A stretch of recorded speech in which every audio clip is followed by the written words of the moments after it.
Yeah, welcome to the yard, it's that Birdland sound.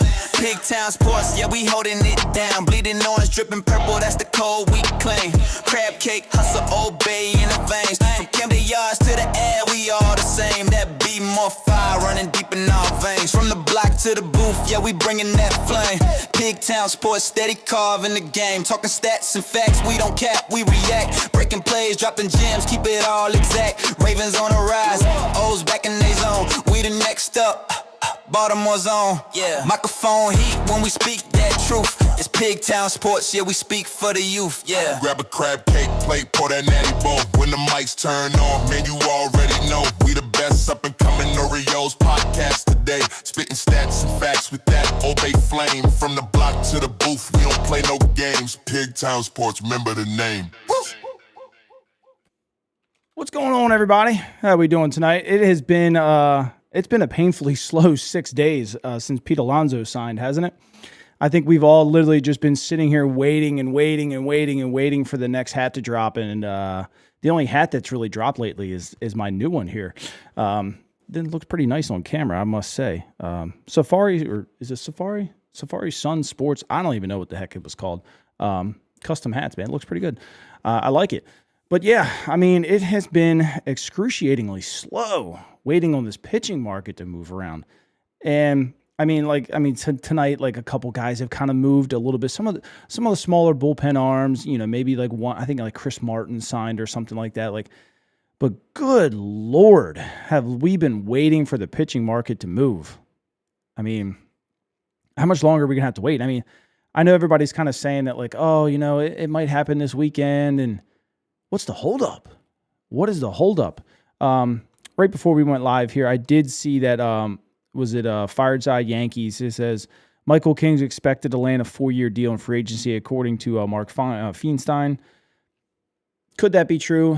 Who knows at this point, man? There's been so many like freaking rumors the last couple days. Like, I'm trying not to even like pay attention to any of them. Like, there's one Mets account that like, He swears, and this is where I kind of lost him, because in like November he said that, Gunnar Henderson has been traded to the Mets, and it was for like Acuna, like just dumb stuff. But like people are swearing that, like Mason Miller's being traded, and then they're swearing that, Ketel Marte's being traded, and then they're swearing that, Cody Bellinger's definitely going to the Yankees. Like, good googa mugga. Like, I know it's one thing to like really want some clicks on Twitter and whatnot, but like at some point you got to have a little bit of self-respect. Like, if you know this stuff isn't true and you're just putting it out there, like, this is just stupid. Just now, Jeff Paston says the Angels are a 1-year, $4 million deal with left-handed pitcher Drew Pomeranz. Drew's getting up here. He's like 37, 38 years old, I think. Drew's definitely old, but I mean, $4 million, like, I'd try that. He's 37. Okay. I mean, he had a 2.17 ERA last year. He didn't pitch a whole lot of innings, but, I mean, effective. This year, it looks like he's projected a 3.63 ERA in 52 innings. So is that like a bullpen arm? It looks like, I guess, just a bullpen arm was what they would use him with. Now, last year, he did have 4 starts in 57 games. He went 49 innings. So, I mean, hey, good for him. His career kind of fell off for a little bit. But it definitely looks like it's picked back up the last couple of years. So one year, $4 million. So that's the kind of stuff. That's the kind of stuff that we've been sitting here waiting for tonight. And even just this last like 5 days, like it's just been ridiculously slow. Oh, this is cool to see here. Chad says, got my Alonso jersey today. Heck yeah, dude. That's awesome. I got to resize that if I'm going to put some chats up. That is a little big there. Yeah, Pomeranz is a reliever. Yeah, that's what it seems like. I mean, especially at his age. I mean, good for him. Good for him. Irish Dave says, what's up, chat? How's everybody doing? Nick says, oink, oink, mother flipper. And then Sean says, love the new hat. I like this, man. I wish shipping wasn't so bad. If shipping wasn't so bad, I would buy these in bulk, and I would definitely give them out. But Steve G up in the house, coming a member. I wish I could play my little thing here. I have a sound pad, but it doesn't play through here. But either way, thank you very much, Steve. I appreciate it here. Oh, here we go.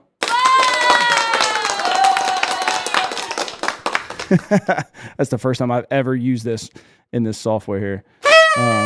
There we go. Thank you very much there, Steve. I appreciate it. That's pretty cool there. All right, so we got our first guy calling in tonight. We got old Jabo here. Jabo, I'm going to answer a couple more here, chats, and we'll bring you in here. Live once and we're done with them. Who we done with? Do you think we signed a utility man, or do we stick with Jeremiah Jackson? I think Jeremiah Jackson gets a fair shot, to be completely honest with you. If they went with a utility man, I wouldn't mind Paul DeJong. He's been there. He's won in the postseason. I've seen some people saying IKF. IKF's fine. He's a very versatile guy. But look, if Gunnar went down for like more than 3, 4, 5 days, like, would you trust IKF to play shortstop? No. Would you trust Paul DeJong to play shortstop? Probably. He's been an all-star in this league, so why wouldn't you? But let's bring in Jabo here. Let me move this scene. We'll bring in old Jabo. All right. Did it not work? Jabo, did I lose you there? I think I lost Jabo. All right, Jabo, call back in. My bad. I'm still learning how to use this, by the way. You would have liked Chris Martin. Chris Martin's pretty good. Says everybody be signed by January 1st. Everybody rejects King, get 3 years, so somebody give him 4. Yeah, so Mark Feinstein just said a couple minutes ago that he would probably get 4 years, and it's down between the Cubs, Orioles, Red Sox, Yankees. Amazing AL East there. Jabo says I had to bail. All right, so it wasn't me then. It wasn't me. I thought it was me. All right, now Jabo's calling back. All right, let's see if it works. All right, let's see. Is it add to right? Let's see if this works. Jabo, you're in, I think. It says you're muted, though.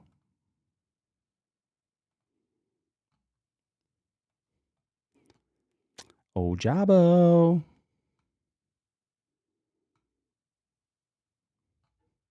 I don't think Jabo is working. How is that? Can you hear me? I hear you. I just don't see you. Sorry. Yeah, I don't. Yeah, my camera's not working. Gotcha. What's up, man? How you doing tonight? Good man. I'll keep it short. I just want to get your opinion. There's a lot of rumors about Michael King possibly coming to the O's. Should we land Michael King? What would be your next move if you were Elias? And I'm gonna hang up. Let you tell me off the air. Okay. So next move after Michael King there.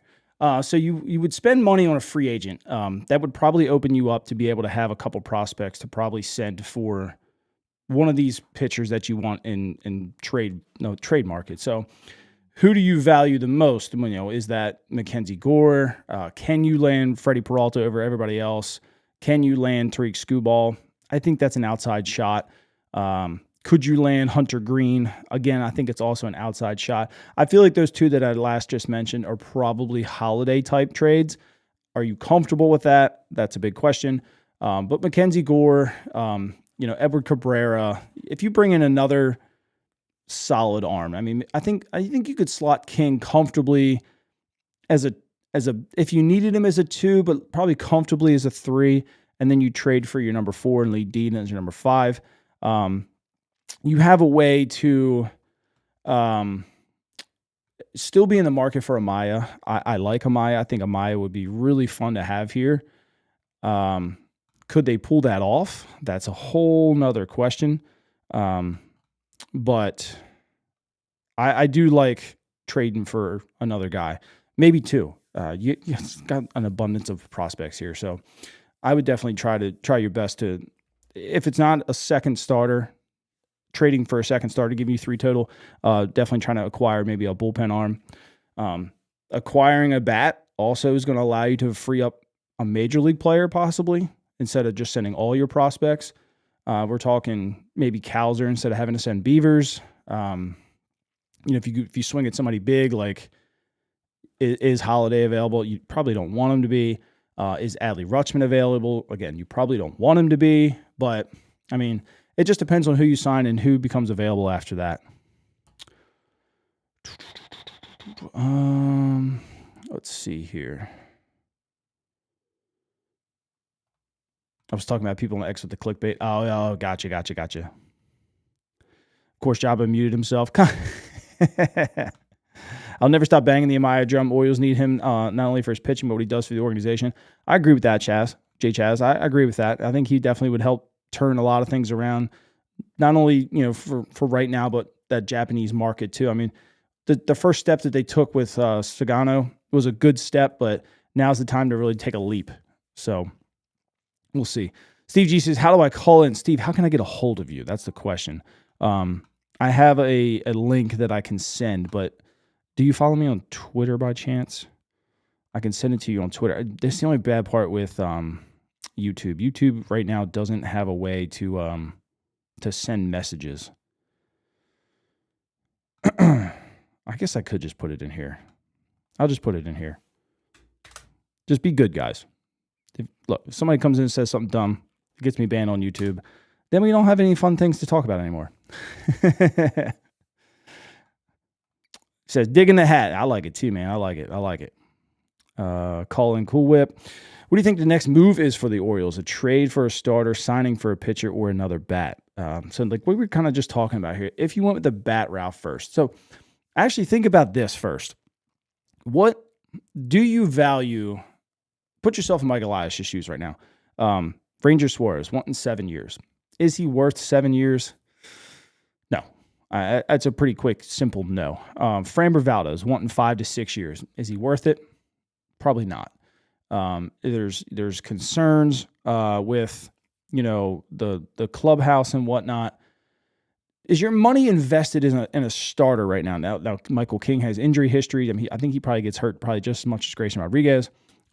Is your money valued at these starters at a good enough level where a bat doesn't make sense? So what I mean is, like, is your money better invested in a bat right now because it opens up something a little bit better to be in the trade market, or do you value the free agent pitcher? So that's what you got to ask yourself. If you value them, sign them. If you don't, sign the bat. That's kind of what I'm getting at. I probably could have said that a lot faster. My bad. Oh shit, we got call-ins, beer chug call-ins. I don't have any beer on me, but yes, you can chug one for me. Steve, I'll get to you in 1 second here. Sign Bichette, then use Holiday in a package for Scooball if he's willing to extend. Good idea or a terrible idea? I think it's a great idea. Honestly, if you can get Scooball over here any way possible, you do it. Only if he agrees to an extension. If he doesn't, then you don't worry about it. If he does, I seen something this morning that the Dodgers were willing to go 8 years at $50 a year. So 400, 8 over 400. Are the Orioles in that market? Hell no. But if you were, like, I'd trade Holiday for that. Like 8 years of Tariq Scooball. Like, why not? All right, let's bring in Steve. All right, did that work? Steve, what's going on, man? How are you? Oh my God, not bad, man. Just been a long day. I hear that. Thank you very much for joining the memberships. I appreciate that. Here's my question: Do you think I want to get another pitcher, frontline starter specifically? But the question is, and I heard you talk about Suarez wanting 7 years.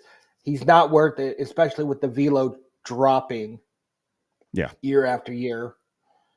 King would be a good 3, in my opinion. But the question is, what does a contract for him look like? right. So they're talking 4 years. What was Mark Feinstein saying? They're just saying 4 years right now. I mean, you could probably anticipate at least 25 a year. So you're looking 4 for 100 probably. And I mean, if he's hurt for 1.5 of that, like, are you getting value out of that? That's kind of the question. I like King. I think King throws a gyro ball at times, and at times he's unhittable.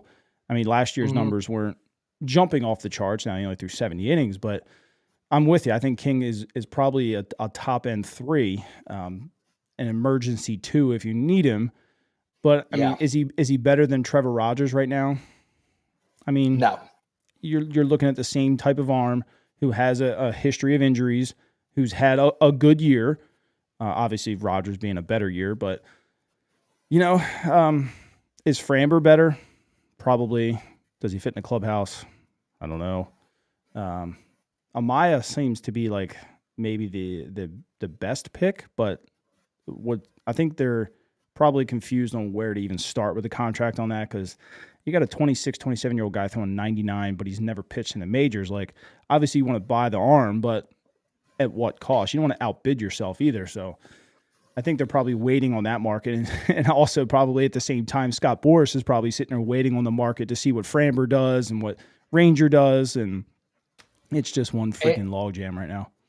And the thing with the Maya is it's kind of like the Sagano situation last year. You're bringing a guy in that's never pitched in the majors. Yep. Younger, yes, but still, you never know what you're going to get. Yeah. I mean, because 99 is a little easier to play with than what Sagano's, 93, I think it was, 94? Like Something 94, like 94, maybe hit 96 at times. Yeah. And for the first, month and a half, 2 months of the year last year, nobody could touch him. Yep. Then they figured him out and he got lit. Yep. Yeah, and he got tired too. And that's the big thing is they do a 6-man rotation over there. How long until you wear down over here? That's a big thing. And the ball is a little bit different too. Some guys come over and immediately do well, and then some just don't. So do you want to take that chance? Probably. I mean, to be completely honest with you, Yamamoto wasn't – he had a solid first year. But last year he took a jump. And I think that's what most teams – when they invest in a Japanese player, they're investing for basically year two on. But I mean, if you get a solid year out of Amaya in year one, and then really good years 2, 3, and 4, like, all right, it's definitely setting you up for the future there. And then I'll ask this question about the bats and take your comments off the air. Where do you think another bat could be found? Because the infield looks set with Westberg, Gunnar, Holiday, and Alonso. You figure Mayo and Mountcastle are probably the odd men out. Yeah. So do you go get another outfield bat? And if you do you get one from the left or the right-handed side? It's a good question. I would probably say you find a guy that wants to be here, for starters. If you could convince Bo Bichette to come here, would you tell him no because you had Jackson Holiday? The same thing with Bregman. Like, would you tell Bregman no if he wanted to be here and took a respectable contract and you didn't have to overpay him? I think kind of just like what Boston did last year and a little bit what Toronto did.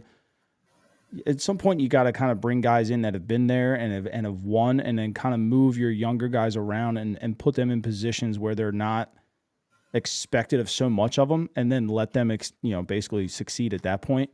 I mean, look at Ernie Clement. Like he was able to come in and just kind of slowly work his way into the lineup where he was expected to do a lot as a high prospect in his other orgs and just never really panned out. He gets there and he kind of just chills a little bit, and then all of a sudden it's just like, okay, I can just play baseball again. I don't have to live up to this name. Didn't he have that record-setting playoff run? Mm-hmm. Like 30 hits in the playoffs last year? Yep. So like at some point maybe you do bring in let Holiday hang out a little bit. Maybe he plays outfield or something. I mean, Dad was a freaking all-pro in the outfield. I think Jackson could probably pick it up fairly quickly. But I mean, yeah, I think you would probably look outfield first. I mean, the most logical sense would be Bellinger or Tucker. And then after that, I mean, it's kind of a crapshoot all over the infield at that point. Like you said, they're full, but other than being top prospects, have they done anything to like say that that's definitely their job if you could land one of the top guys? Yeah, good question. I don't even know if you could say that. It's not. I wouldn't even say it's really fair to say either because Jackson's 21, so it's not really like it's not fair to be like, oh, Jackson, you haven't done anything yet.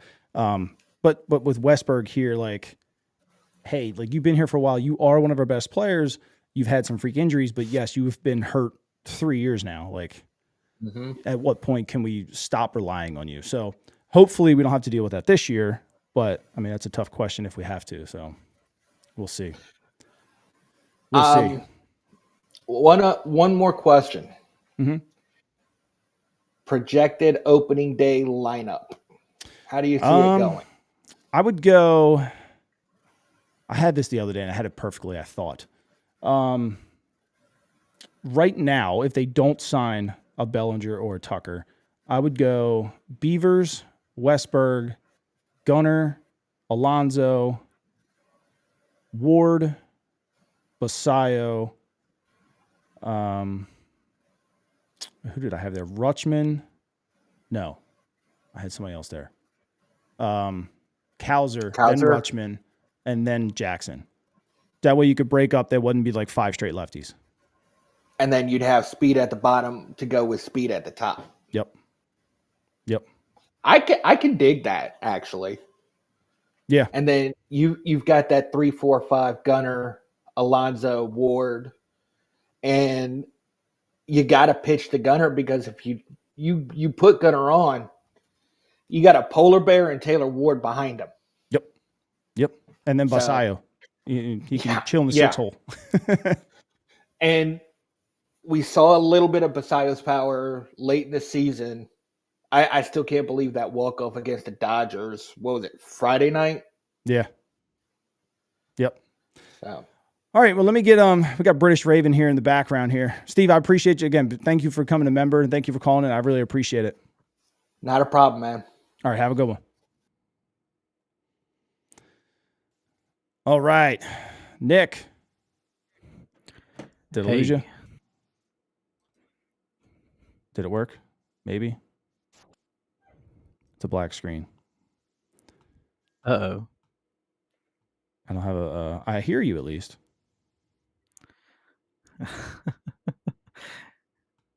It doesn't want to play a game, huh? That's okay. How you doing, man? I'm great. How are you? I am not too bad. I'm loving all the news coming out about the Orioles lately. Yeah, I bet. Yeah, man. What do you want them to do next? You know, it's not necessarily what I want them to do next. It's more about appreciating the necessary evil that came of last year. It's the rebuilding of the baseball operations to allow us to get to the point that we are witnessing today. Yep. I mean, the Angelos family almost didn't think about that throughout the entire rebuild and bringing up guys like Hadley Rutschman, Gunnar Henderson, and eventually Jackson Holliday. So it's refreshing ultimately that we see an ownership group that will focus more on that. Yeah. Yeah, and they spent a lot of money. I mean, Angelos at the very end did put the money into the Dominican facility, which was great. But like now we're seeing, there went Nick. Now we're seeing, and I know this is kind of like a controversial topic here, but you're seeing the good suites like going up behind home plate, kind of back where the press box used to be and whatnot. That's long-term thinking though. Like, does it take away some seats? Yeah, it does. I'll be completely honest with you. It takes away some good seats for some people. Looks like Nick's coming back in. It does take away good seats from people, but it also, I mean, these are corporate people that are spending $50,000, $75,000, $100,000 a season on these things, and they might not even use them all the time either. So, but they're still paying for them for the entire year. It's a good way of thinking, and it's a revenue generator that I don't think the Angelos ever cared of. I mean, we can almost say the Angelos has ran the Orioles like a mom and pop shop, and now they're kind of starting to be run like a professional baseball team. Mm-hmm. And unfortunately, when you are playing baseball in the modern era, you have to be run like a business. Yep. And I know there are a lot of detractors to that point, but if you want to compete, you have to do it. Exactly. And it's the first step on a very long road, but hopefully this is just the beginning. Definitely. If you could pick, I mean, I know football is your thing here, but if you could pick one free agent, who you picking? You know, I'm not going to be the guy that's going to say Cool Whip likes Rasmussen, but oh, he's going to call in. Give now. me, you know that, right?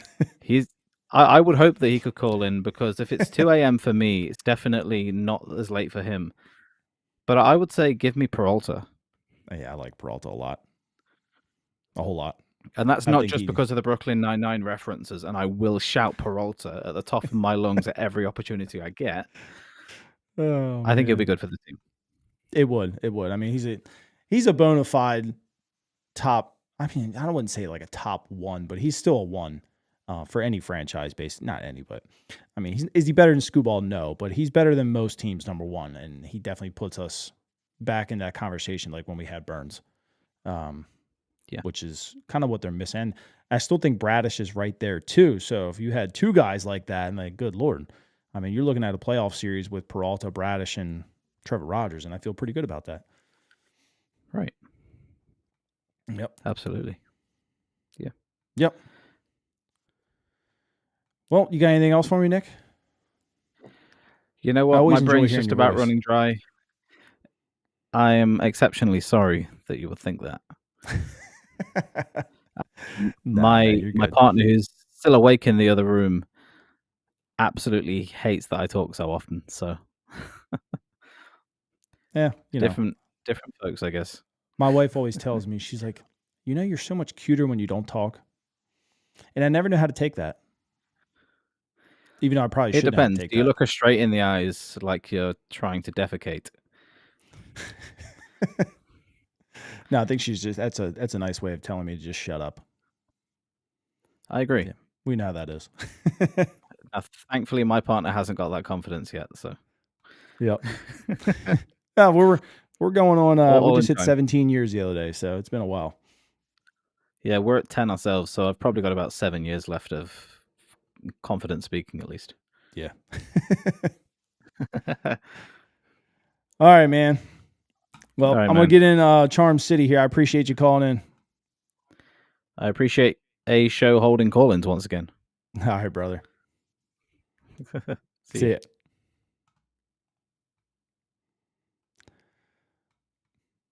Oop, did we get that in there? Sean, what's up, man? How much? What are you up to? Can you hear me? Oh, I can hear you all right. How's it going? I just wanted to say there is not a pitcher on this planet I would give more than 4 years to win a contract, unless it's Greg Maddux in his prime.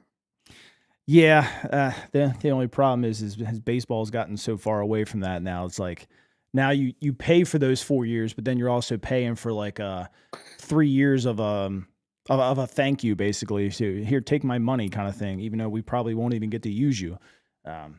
It sucks that we've kind of got to that, but hey, if you want to play with the big dogs, you got to eventually start acting like a big dog.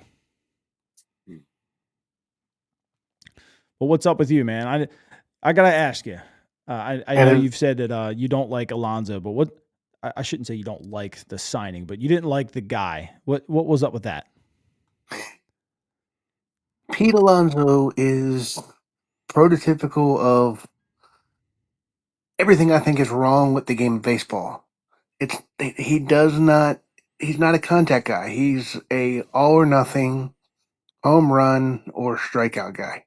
Yeah, I the new prefer a age guy guy. bat the ball, shorten the choke up on the bat with 2 strikes, put the ball in play. Yeah, It's not about him. It's about he's just the symbol of what the game has become that I don't like. yeah, that's fair. That's fair. Yeah, I mean, it's ruined a lot of good ball players' swings. I mean, look, it's exciting for the fans to get a couple, 5-6 home runs every so often, or go to the ballpark and you see at least 2 a night.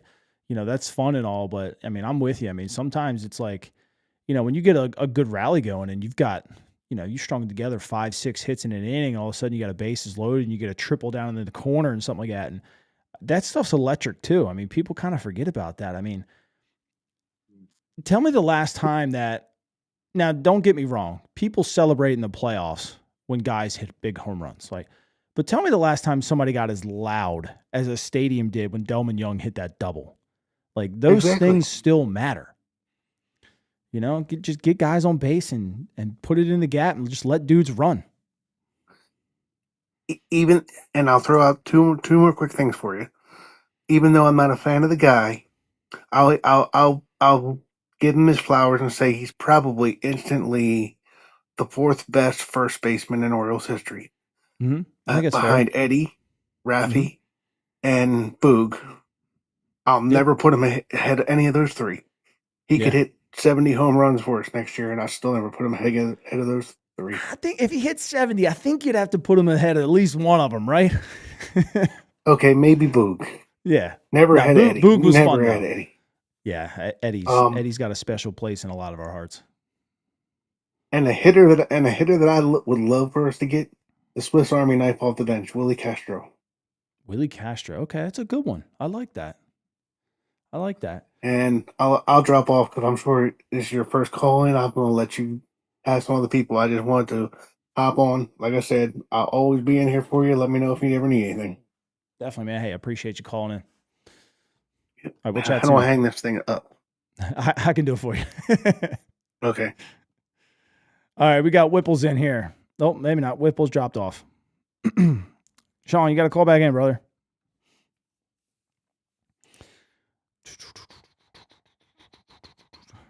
Mark says, we need more than Peralta. Mark, I agree with you.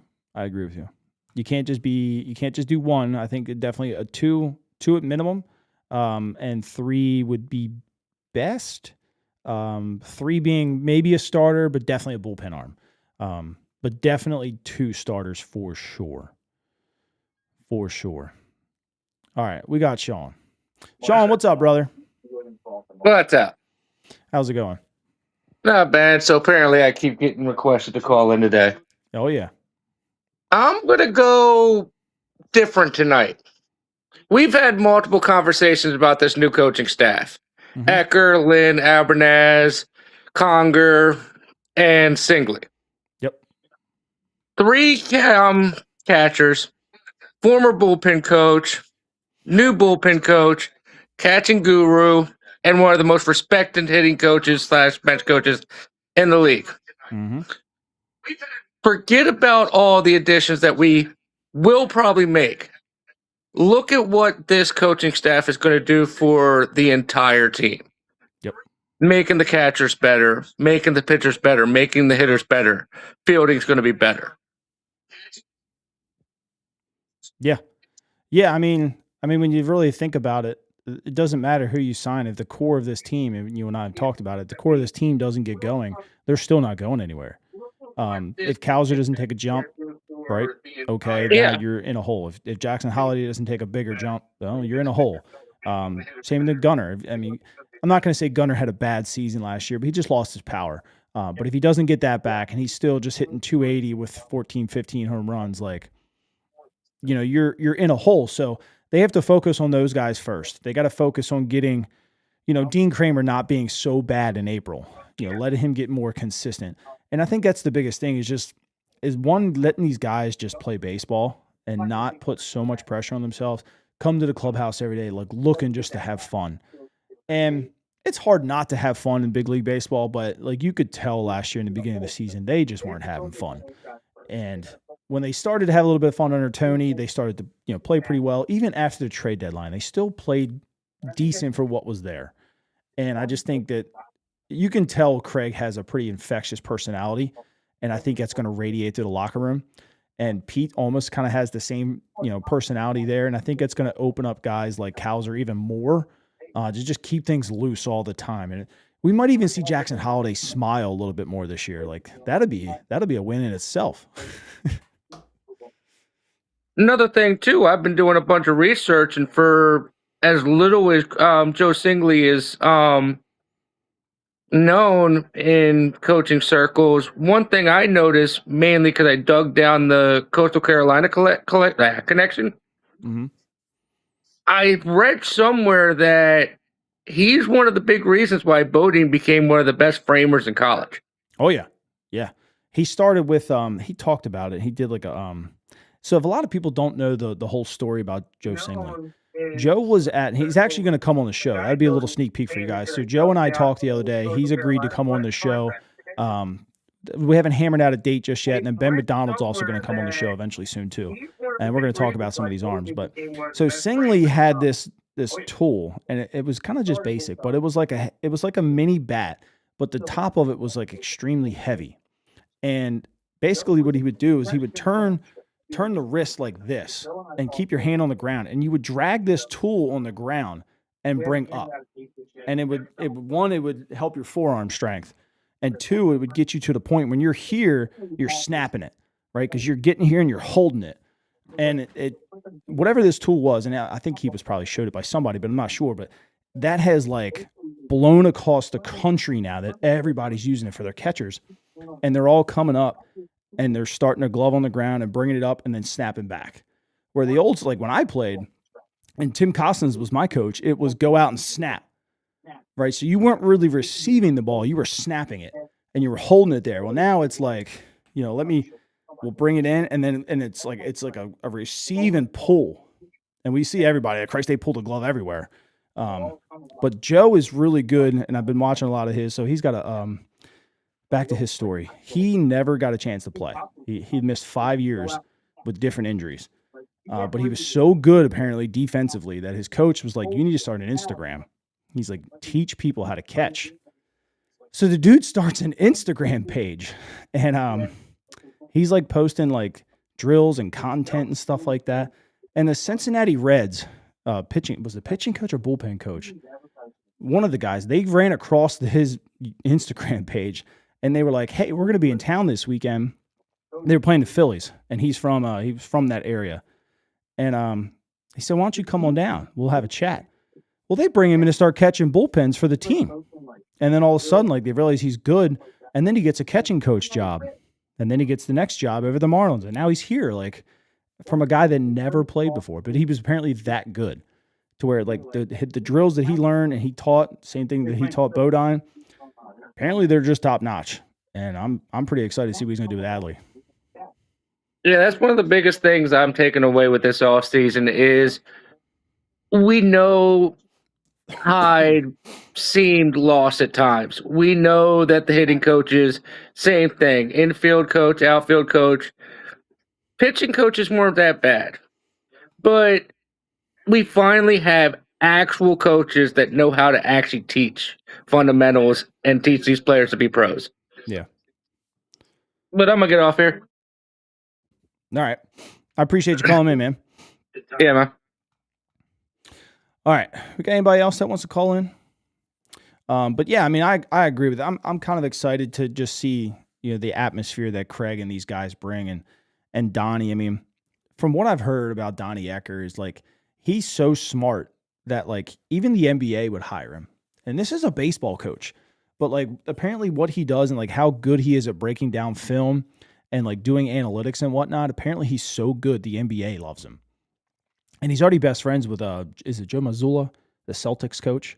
They're already really good friends. So it's a unique blend of coaches that they've brought in this year. I think the only question mark you could probably even make would be where does Miguel Cairo fit in? Other than being the only Spanish speaking coach, which you need one of those to kind of get through to some other guys. But, like, I think everybody else has like a defined role, but Cairo, I don't know. He's probably my only question mark. Now he's gonna coach the infield, and the only reason why I really say he's a question mark is because, obviously he was just the manager of the Nationals, and they stunk on defense. Now as a manager, like how much time do you really get to be able to put in to like kind of go over some of this stuff? Not a whole lot, but they did stink. So that would be my only question mark. And I'm not going to say he's bad by any means. I mean, obviously he had a long career in the major leagues. He's been coaching for a while. He's pretty well respected. But it's just like, that's my only question mark is, but I think he's probably better than Tony Mansolino as the infield coach? Yeah, probably. Cause I felt like when he took over, and Bobby left, I felt like our entire infield defense went down. So, and another one I'm pretty interested in is Jason Voorhees. He was a very good defensive outfielder. Now he's going to be our first base coach, and he's going to be the outfield coach. And what is he going to get? Like, can he get Kowser back to that 9 outs above average that he was doing? Can he get his confidence back around the wall? Could he help Heston Kjerstad become a pretty decent outfielder. We know Heston can hit. I think Heston's defense kind of got in his head a little bit. And then obviously, he got hurt a little bit. And then I think he just started overthinking things. But if you clean up Heston's defense and allow him to just go out and hit, could he be a viable option again? So it'd be interesting to see what Jason can do with some of those guys. Beavers, the same thing. I think Beavers was already, I'd say, above average in the outfield. Can you make him good? Really good? That's my biggest question. Again, you have to get to a point where you get the core to a better level. And are these the guys to do it? I hope so. I just think the vibes are there. But at this point now, everything else is kind of have to fall into place for us to find out. Jabu says, thoughts on Pomeranz and Romano to the Angels for a combined $6 million. Good on the Angels, for one, for addressing their pitching issues, and two, for handing out fairly good contracts. And to think that Pomeranz only got $4 million, I know it's his age, but we gave $13 million to Craig Kimbrell, who's older. Hey, good on them for talking him into it. It's hard to make a potential Orioles lineup without a pocket of lefties. Yeah, I know. It was hard, Nate. Trust me, it was hard. I was trying for a bit. Laura says she wants to call in her pajamas and bonnet. No, I'm just kidding, Laura. No, I'm just kidding with you. We'll do this again, and we'll be able to get you in there. Let's see. You trying to figure out where Sean was from the accent? I think Sean's from up here, if I'm right. Right, Sean? I'm pretty sure he is. That's a very good observation there, Charm City. Gunnar will be fine this year. He's off the cover of the video game. I forgot about that. And I know there's not an MLB show a jinx, but you got to think that maybe there is a slight jinx. What did Ellie do this year? Did Ellie have a down year at all? Because he was on. And look, we know that Paul Skeens didn't have a down year, but did Ellie? 264, 22 home runs. So what did he do the year prior, though? 25 and hit 259. So he got a little bit better with the average and less home runs, but his fall off wasn't significant, but he got better with the RBI. So pretty much it was just Gunnar that fell off. So again, maybe it was a pressure thing, not sure. But yeah, I'm with you. Now that he's not on the cover, maybe he does figure it out. Oh, man. Mythos says, now sign Bellinger, Amaya, and trade for Peralta and Gore. Whew, man, that'd be a hell of a baseball team right there. Hell of a baseball team. Only mark I see against Peralta, he didn't have ace numbers in the postseason. It's hard to pitch in October, man. It is hard. Teams are good. Teams are really good. Adit says, trading for Gore and Peralta might be a smarter play. It only have to be 16, 17 million in payroll, and then you have about 50, 60 million left in a payroll for a hitter and a high-impact reliever. I could see it. And I actually wanted to look this up. Let me go up to Fangraphs. I posted about Nick Lodolo earlier. It just keeps coming up, and I wanted to kind of compare Gore to Lodolo here and see if maybe I'm a little crazy, because it's possible. I am a little crazy. Let's be honest with ourselves here. All right, let's go to pitching. All right, so Lodolo last year had 29 starts. McKenzie had 30. Lodolo had 3.3 ERA, and McKenzie had a 4.17. What did they have for a FIP here? So Lodolo had a 3.81 FIP. Gore had a 3.74. Lodolo had a 3.66 xFIP. Gore had a 3.78. Now, Lodolo only had a 24.3% K rate. Gore had a 27.2. But here's the kicker here. Lodolo only had a 4.8% walk rate to Gore's 9.4. So average of 233 against him. Gore 253. Whip 1.08, and then for Gore 1.35. So you're looking at, these two guys are really, really close to one another. They both have 2 years remaining. Lodolo is turning 28, it looks like. February 5th, he's turning 28. And then you got Mackenzie Gore's turning 27 on February 25th or 24th. Now, Gore being 6'2", 190, Lodolo's 6'6", 215. So Again, if you can't land Gore because the price is astronomical, does Nick Lodolo make sense? Now, we talked about this a couple times. You're probably bringing Gore in to be your number 4 anyway. Like, if you brought in Nick Lodolo as your number 4, you're not losing a whole lot here from Mackenzie Gore. But both of these guys have pretty good upside from the left side. Now, obviously, Gore throws just a little bit harder, and he's got a little higher strikeout rate. But, I mean, if we look at their let's pull up their Savant pages here. Let me see if I can add a new scene here. We'll call this Savant, so you guys can see what I'm looking at here. So let's do a share screen. All right, perfect. All right, so if we do Gore, and then if I add myself in here somewhere, I can get off the side here somewhere. I'll go up top. So Gore, I mean, like I said, he's throwing 95, 96, 97 with a 4-seam. He's got a 5-pitch mix here. So if we go over to Lodolo, now I'm not saying Lodolo is great by any means, but I think they're comparable enough. So Lodolo's throwing an 81 mile an hour curve and a 94 mile an hour 4-seam. So, I mean, if you missed out on one of them, now he's only a 4-pitch pitcher, so it's a little bit different. All speed run value is pretty good. Chase rate's pretty good. Walk rate's pretty good. I don't know. I mean, I like Mackenzie Gore a lot, but I'm not going to overpay for him. You still probably have to overpay for Nick Lodolo too. I'm not gonna not say that. But I just think if they're that close and you could land Lodolo, like I think it might be worth trying at least. I don't know. What do you guys think? Because there's not too many other guys. Now, I mean, like, we could try, like, what's Bubic look like? So he's the only one. So, I mean, Bubic is fairly decent here, too. 6'3", 225, 4-seam around 93. So, I mean, the nice part about lefties is you don't really have to throw hard, but look at that breaking ball value, a 9 right there.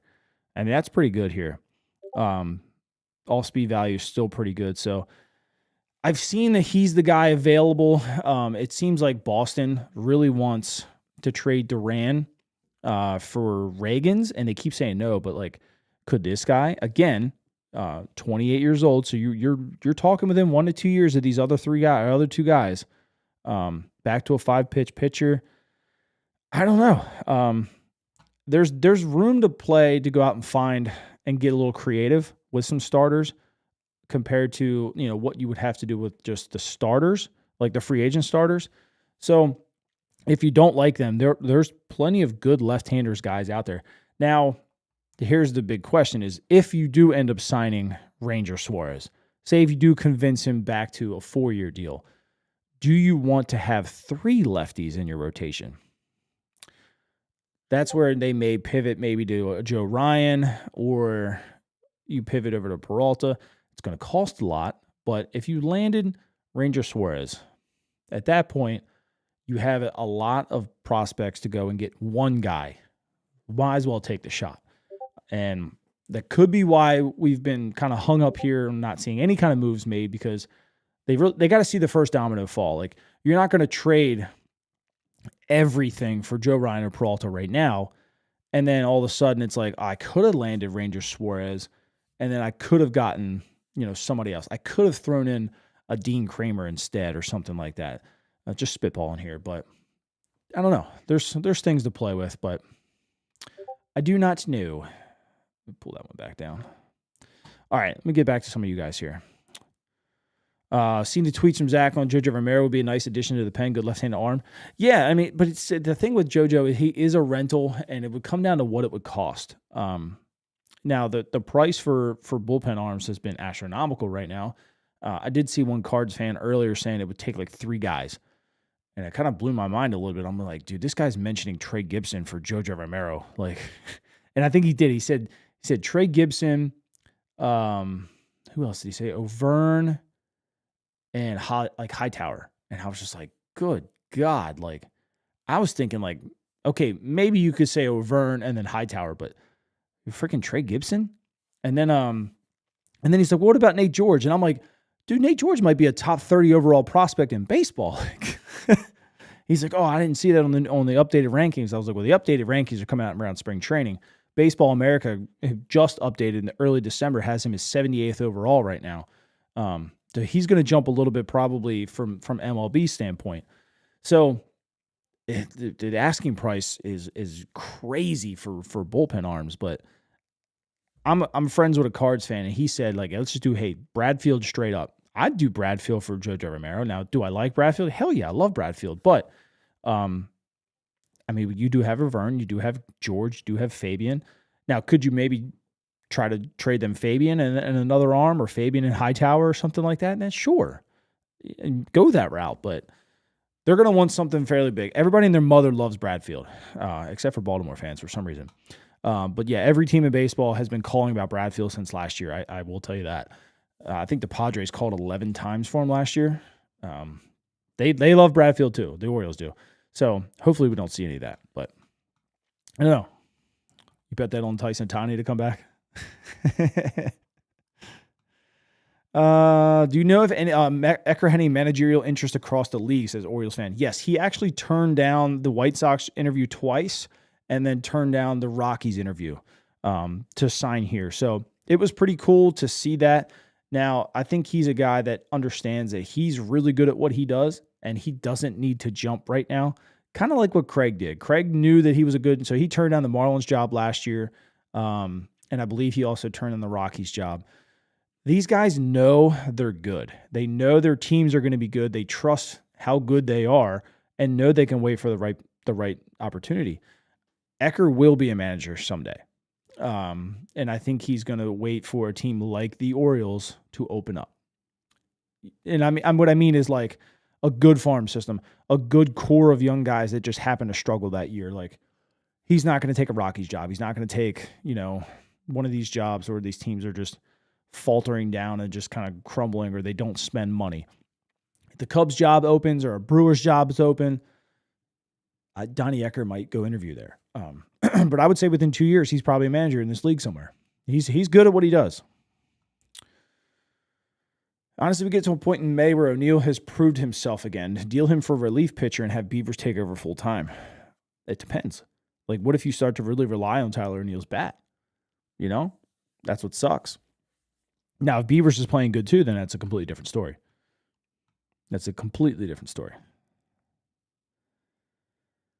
Skeens was on it. He got Cy Young. Yeah, that's what I'm saying. So it seems like only our guy kind of had a down year when he was on the list, on the cover of that. There is no curse. There's always a curse somewhere in life. Look at the Ravens right now. What do you think? The Orioles will be extremely good in 2026. I think they're putting themselves in a position to be really good. The problem is the AL East is extremely good. Like, this is vintage AL East again, where you had 3, possibly 4 teams that are good. Everybody's forgetting about the Rays. Now, I understand the Rays had a little bit of a down year last year, but the Rays find a way all the time to be competitive, more times than not. They're still going to find a way to be competitive. The AL East is going to be very interesting. It's going to be very hard to win. Very hard to win. Nick said, it was fun talking baseball. It's a rarity for you. Well, let's make it happen more often, brother. Make it happen more often. You think Nick throws harder? He could be wrong. I think Gore can hum it up a little bit harder, if that makes sense. That didn't come out right. Gore can throw a little bit harder on the top end. I'm just digging myself a hole here. We're going to move on from that one. Oh, Lord. What's my prediction on 1 to 2 bullpen arms? Anything have I heard? I haven't heard much on the bullpen arm other than JoJo Romero. That would be pretty cool to get another high leverage lefty in there. Not having to worry, not worry, but I guess worry or rely on Keegan Aiken so much in that 7th, 8th inning role. Could they go with others? I mean, Fairbanks would be cool if they wanted to go and get, excuse me, get some sleep. Fairbanks would be cool if they wanted to get a setup man, but I don't know. It just depends on how much you wanted to pay. I wanted to get Kyle Finnegan. Obviously went back to Detroit, but it's whatever. Turn into a baseball expert, Nick. You hear that? From the man himself. From the man himself. Nick's smooth voice doesn't hurt either. Exactly. Which one of the Pirates' young starters not named schemes would I paid for or trade for? Bubba Chandler. Bubba Chandler in a heartbeat. I would. Listen, Bubba Chandler could be a Kyle Bradish. That's his ceiling. Like, picture Kyle Bradish healthy for 30 starts. What he did in 23 and then what he did a little bit last year. Like, that's how good Bubba Chandler could be. Pittsburgh's loaded. Like, Jared Jones, really good. Bubba Chandler, extremely good. They also have another one. I forget the guy's name, so I have to look him up real quick. Pirates top prospects. Seth Hernandez is good, but it's Barco. Hunter Barco. He's a lefty. He's going to be really good too. So the Pirates are freaking loaded. Listen, they could trade Mitch Keller and get better. Like, Mitch Keller's, he's not a door beater by any means, but he's solid. He's a very good arm in the major leagues. They could trade him and get better long term. Not this year. It's hard for a rookie to step in and replace the production that Mitch Keller does. But long term, the Pirates are so well set up on the mound. It's incredible. Their thing is they really just need some of these guys to pop. And they also have Thomas Harrington. I didn't even think about him. I've seen some people say that they could trade us Harrington for Mayo. That's how high they think of Thomas Harrington. And yeah, I think he made his debut last year. He was a 2022 competitive balance pick, 36th overall. Got a 55 fastball. We're talking about scouting grades here at 80. What did he do last year? So for Pittsburgh, he had a 15 ERA. We only pitched 8 innings though. Gave up 3 home runs, all that good stuff. But in the minor leagues, he's career-wise, he's at a 3.73. Last year was a little bit more rough in AAA. He had a 5.30. But, I mean, what did he struggle with the most, it looks like? Gave up 20 home runs. But Harrington's a guy that they look at that's also going to be pretty good. I mean, again, just 24, just 8 innings in the big leagues. Like, even if he's like a 6, right? Or a long man, like, there's just add another freaking guy to it. They've got a lot of talent on the freaking mound. But yeah, Bubba Chandler would be my guy, 100%. If we can't get Gore or Cabrera, Lodola or Bubic would be decent trade pieces. Yeah, I think so too. I just think that we might see a guy that nobody's really talked about. That's kind of how Mike works. So it wouldn't shock me if they land a fairly decent arm that nobody really thought was even available. If we can get King to sign with one of those arms, it's a top 5 rotation. I probably wouldn't argue that too well. I don't mind 3 starting left-handed pitchers as our bullpen is right-handed heavy at the moment. That's true.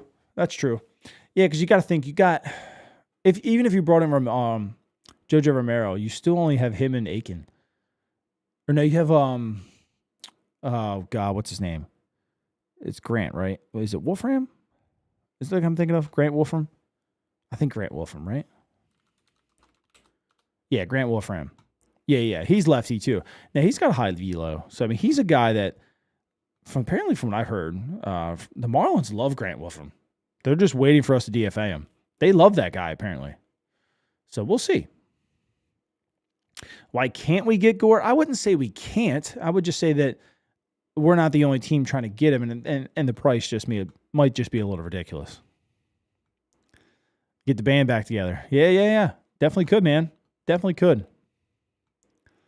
Dodgers say they're not trading Glass now, but what if they do? I like Glass now a lot. The thing is you're bringing in another guy with injury history. He seems to get hurt every single year. He would have to be like the third arm you bring in for the starting rotation. because now you don't have to rely on him to be your number 2. You don't have to rely on him to be healthy for 30 starts. Like if he gives you 20 really, really good starts, well, you still got Dean Kramer. You know what I mean? Like, yeah, I would just, I would love him, but you just have to prepare for him to be hurt. Nationals are asking too much right now, and you kind of have to. I mean, you got a young lefty, and lefties are prioritizing this league, but yeah, I wouldn't move him for nothing. I think Ramon Urias on the bench makes this team better. Am I wrong? Whose spot does he take? So the thing with, look, Ramon is the hitter. Yeah, I think he definitely makes the team better. Ramon is the glove. It kind of just stays at third. Now, it's not a bad thing with Jordan Westburg's injury history. The problem is you still don't have like a middle infielder. Like you don't have anybody to really spell Jackson. Now, Ramon could play second a little bit, or you could put Westburg there, but nobody's really there to spell Gunner. Now, Luis Vasquez is probably their most likely guy. I don't think they're going to pay anybody to come sit on the bench. If they can just move Luis Vasquez up and down off the 40-man, they're probably just going to do that. Ramon, I could see going to like the Cardinals as a starter if they end up trading Arenado.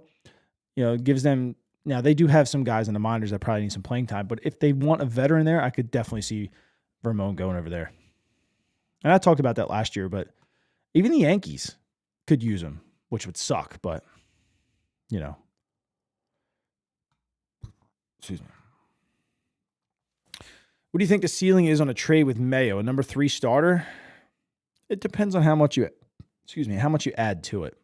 Now, if you just did a 1-for-1, probably just a number 3. But if you added to it, like a Bradfield or something like that, or some of these arms, Boston Bateman, or, take your pick, Aaron Cena, something like that, you could start to kind of climb up into the number 2s. It just depends.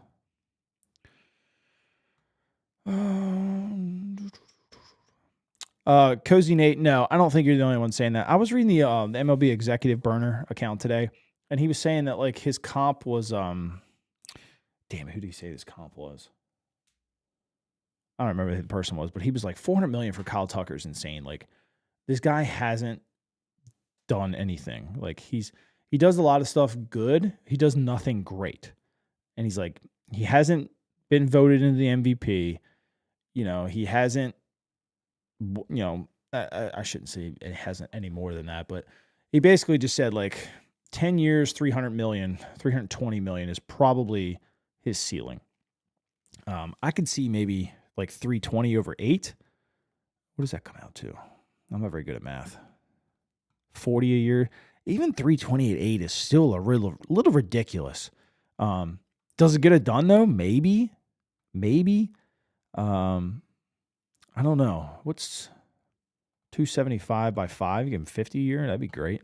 55. All right, so we got another caller and we got a Deet here. All right, let's bring a Deet in. What's up, brother? How you doing, man? Hey, what's up?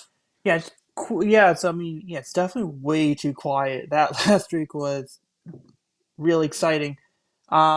Like right now, I'm just trying to work on I'm helping my mom make a website for a bakery business just to Nice. get the word out. So that's why I've kind of been in and out of the whole conversation. Um, Couple questions. Do you like is there any I haven't heard you talk about a ton of the prospects we got back at the trade deadline. Are there any prospects you would consider untouchable in That we trade got back? talks? Yeah. I know they like Boston Bateman a lot, apparently. And I would assume the Wilfie De La Cruz maybe is untouchable as well. I think they had to pay a pretty penny to get him. I probably wouldn't even say untouchable though, but I would say if any of them are the most to be not traded, to be those two. I wouldn't say anybody at this point is untouchable if you're trying to go after like somebody like Scuball or Hunter Green. I think you got to make I would throw everybody Tyson available. Neighbors. I think Tyson Neighbors is really interesting as a potential. And then the second thing is, do you also think part of it is also that so many teams are looking at the trade market and exhausting every opportunity and then just waiting out Imai and like Suarez, like just trying to figure that out before really going into full effort? Yeah, because like we talked about it earlier, if you trade now, you're giving up a lot. But if you sign like Ranger, now maybe you have like one of your back end, your 4, your 5 that you could throw in with it, and the prospect list goes down a little bit because you're sending a major league return. I do think one of those guys, I don't know who, but one of them is holding the whole domino effect up. And I think Imai, that he's got to decide by first week of January, right? If I'm not January mistaken. 2nd. Yeah. Okay. Yeah, those it was just a couple questions. I'll hang up for if there's someone else coming up. Yeah, no, right now we're good. Imai is interesting, but him being a Boris client, you got to think that he's waiting this one out. He's trying to see like, okay, like I could sign you right now for 20, but if Michael King gets 25, like there's no reason that you can't get 25. Like I think he's going to wait that one out for his client. That's going to be probably like a New Year's Day kind of signing. And if nobody signs by then, that's going to get really interesting. He's probably just going to have to go with the best offer at that point. And teams might be waiting that out too. Like, what's his real number? Like, do we want to go 30 million for this guy and not really know much about him, or are we lowballing him at 20? Like, so it could be a cat and mouse game back and forth between Boris and some of these guys because he's not playing his hand to these dudes. He's getting his guy paid. Yeah, and I'm just also wondering because if they are really looking at Kyle Tucker and they are really looking at Cody Bellinger, like I said in the chat, they have what 80 million to work with before they hit that first threshold. I'm just wondering if there's a little bit of if we can get King to like 25 million a year, like somewhere on that range. Because if we trade for Mackenzie Gore, that's what 7 Yeah. for next year, and then Peralta's 8. And if we get our 2 starters, combine them about 32-ish, 34, then that leaves us with 40 something million to work with per year. You can kind of play around with the signing bonus, and then you got to worry about that 8th inning guy. You're suggesting about Jojo Romero. I thought that was great. But I mean, obviously, it does seem like they are going. If they play for the Cardinals, they're more likely. Yeah. Yeah. Yeah. I mean, look, if you did a package like that for starters, 2 of them, and left yourself a 40-ish million, I mean, Tucker's in that $40 million range, Bellinger's in the 30, and then it leaves you 10-ish for Pete Fairbanks or something like that. If that number keeps falling, there's a lot of different things that they could do, and they could even go over that first threshold. It's kind of like a slap on the wrist. It's not like that big of a deal. Yeah, and you have Especially Kittredge. for your Kittredge first is like time. 9 million. Yeah, and Kittredge you're not expecting to keep next year as well. So it's almost like based on people you're planning on losing, like even Tyler O'Neill, 2 years into a 3-year deal. I mean, how many times have we seen this with the Ravens? You take the Right. number of years that you offer them that they're signed for, and it's really one less. Like, Yep. so if you just plan it out, it's like, okay, we're planning out for like 10 million to be off the books. So we might not have to pay the luxury penalty for multiple years. We can always just reset. But yeah, no, that's pretty much what I just want to call in. It's just a couple of like strategy things that could be in play that most people probably aren't thinking of. They're probably thinking of how much are we paying for this guy, how much are we paying for that guy, and so Right. on. Yep. I appreciate it, man. All right, no problem. All right. Yeah. So good on the deep for calling that. Some good questions there. But yeah, I mean, I think they're not turning over. They're turning over every stone to be completely honest with you. And I just, there's somebody holding everything up and not just the Orioles, the entire freaking market. Now could that be Ranger? Could it be Framber? Could it be King? I don't know. I just find it interesting that some of these teams are basically like saying that we don't want to give out long-term deals like the Red Sox and the Mets. Like we see the revenue reports. These guys are making money. Why are they so afraid to hand out long-term deals? Now, is it because they're afraid to hand these out to pitchers because of the injuries nowadays? Maybe come out and say that then. I don't know. It's just weird stuff. Like, why would the Orioles of all teams just not care about long-term deals at this point? Dodgers clearly don't because they make their money back in a year. It's just weird how the whole market is kind of shaping up right now. And it really only seems like a certain amount of teams are really even being aggressive. Like normally Texas is always in it, right? Toronto was always, they try to spend money, but now they're good and they're spending money too. But the Mets are always going to spend money. Boston doesn't seem wanting to really throw it out there. The Yankees have been quiet. Not that I think that they're just going to stay quiet. I just think right now they're waiting for the right move. It's just odd. It's an odd offseason. Odd. Dodgers obviously spending money. Giants are trying to spend money, but it's just like it just feels like the crop of teams every year that wants to spend that big high dollar is getting smaller and smaller every year. And it's just weird.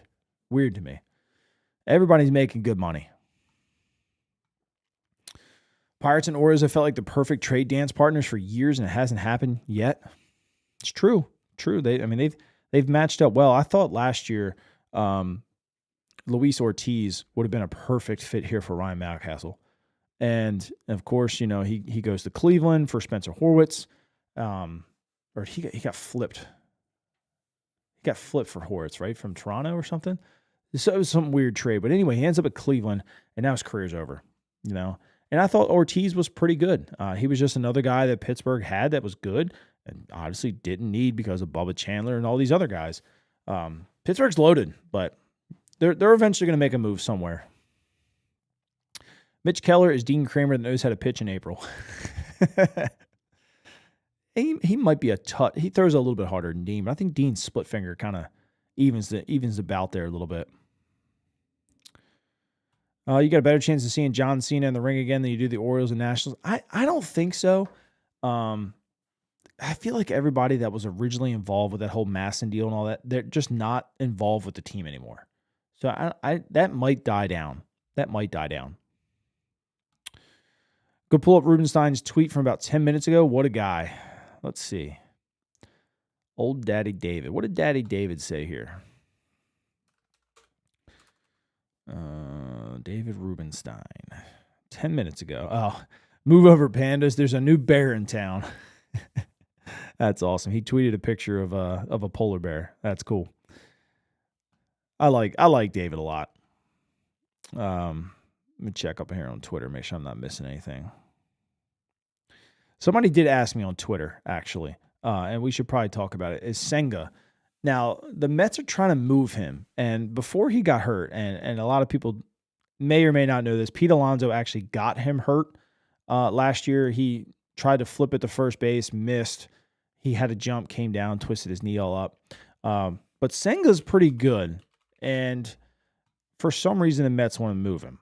Now, at the time of getting hurt last year, he had 22 starts. He had a 3.02 ERA, at 113 innings, with 109 strikeouts. So he had give up 12 home runs and hit an ERA plus of 133, which is pretty decent. The FIP was a 4.12. WHIP was a 135. So he's pretty decent. But in his career, now it doesn't look like, I guess he got hurt in 23 as well. But in 23 was his best year. He had a 2.98 in 29 starts, 166 innings with 202 strikeouts with the ERA plus of 140. He was an all-star. He finished 7th in Cy Young and finished 2nd Rookie of the Year. So why they want to make him available, I don't know. Does he fit here? Yeah.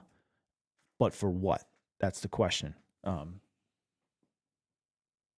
Dog's back there just being a nut. But, Senga could be an option too. I'm not really sure. Enns is a lefty too. I forgot about him. Good call.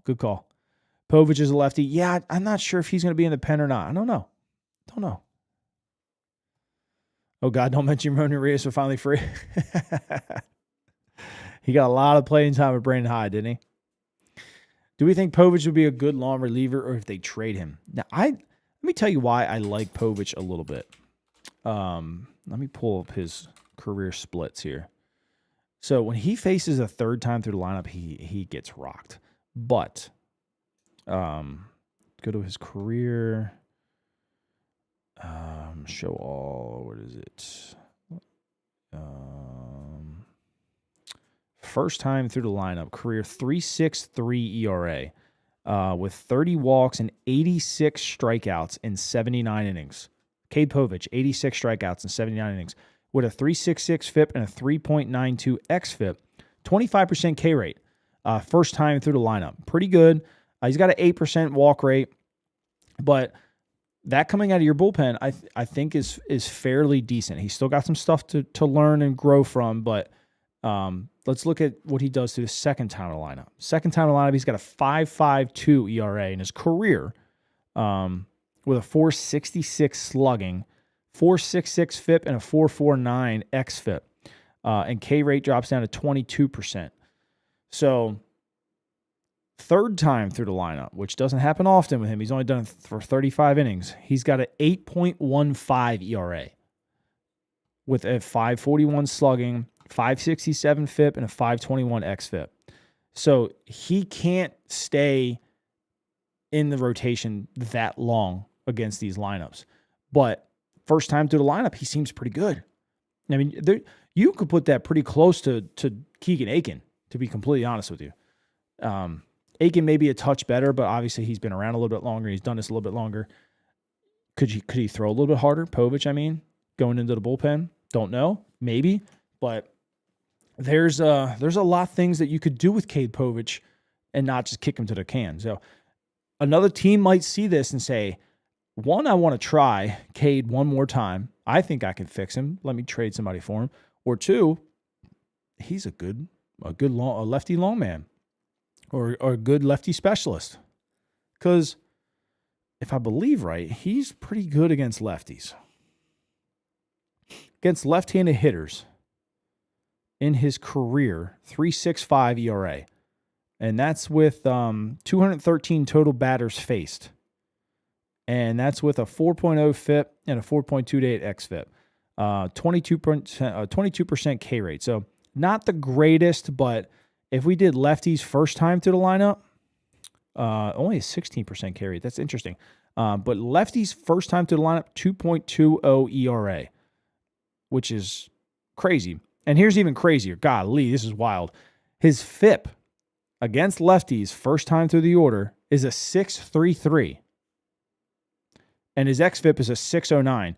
But somehow he doesn't let him score. Weird. Just weird. What does he do against righties? Righties first time through the lineup, 2.97 FIP and a 3.36 xFIP with a 4.0 ERA.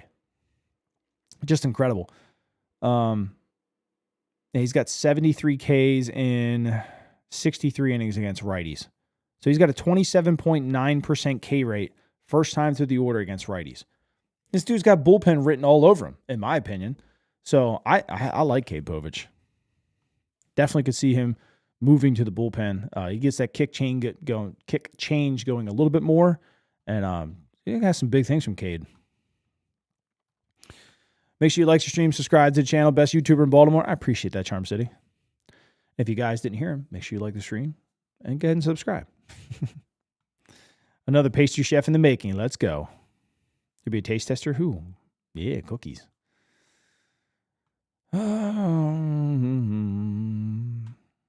Added bonus if you sign Bellinger, you take away Judge's protection in the Yankees lineup. Exactly. Yep.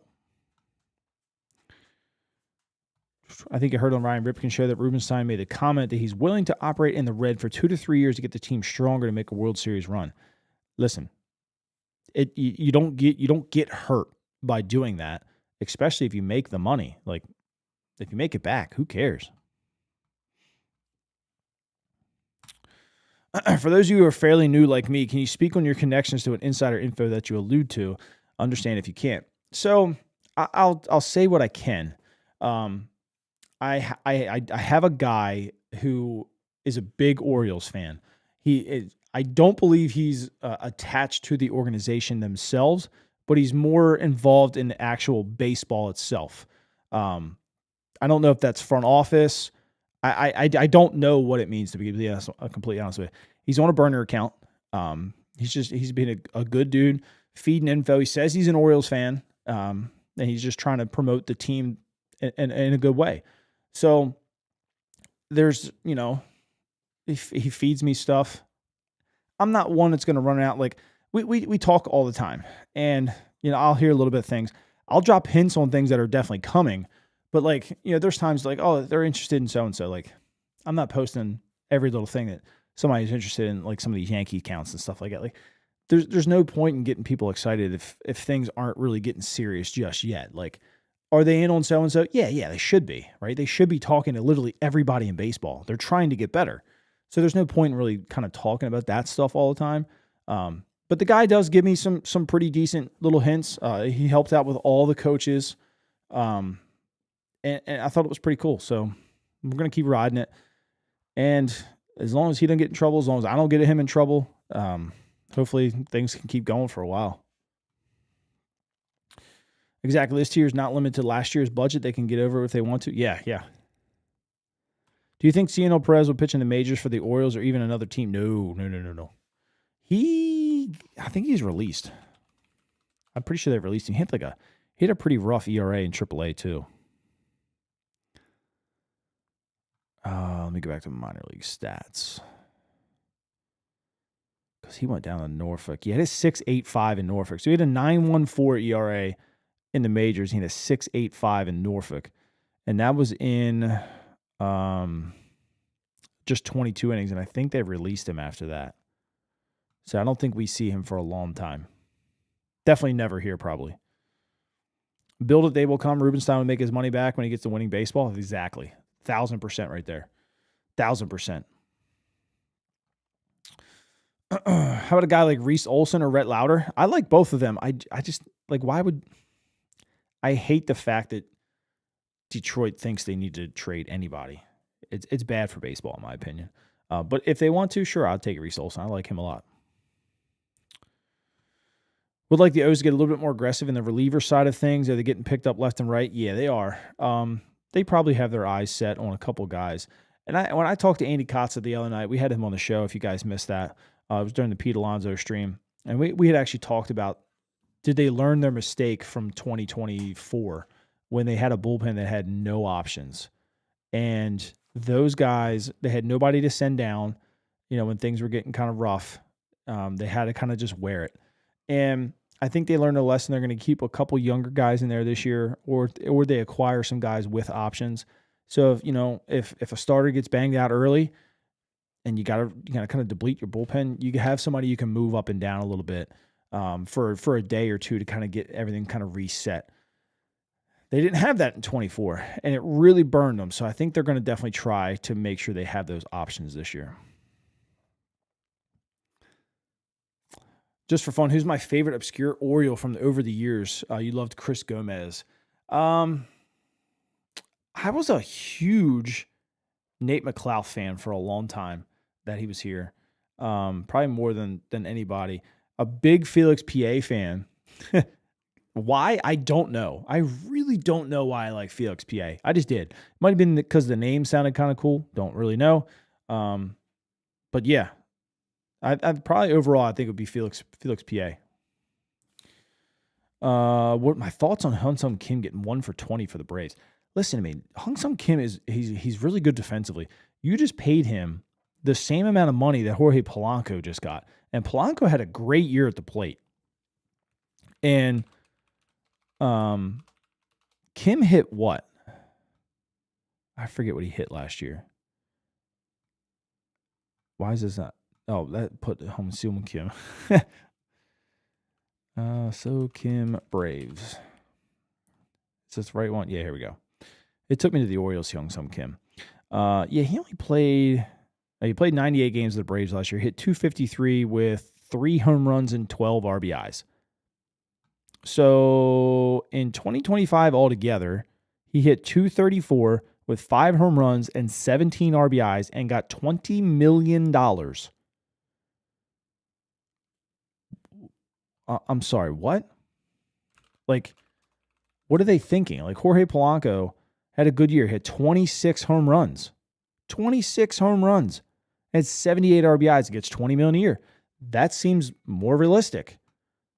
$20 million for a defensive shortstop, though? Like, holy crap. Holy crap. Yeah. Oof.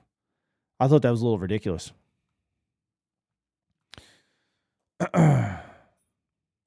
Could they make another move by New Year's Eve? I hope so. I hope so. Dog Becker doing crazy stuff. You love Felix PA too? That's so funny. Oh, Jay Gibbons was a good one. Orioles legend Joey Rickard. Yes. I love Joey Rickard. That dude was a baller. He gave you 100% all the time. And I'll be honest with you, we're not talking about guys that gave 100%, man. I was a big Austin Hayes fan, a baseball fan.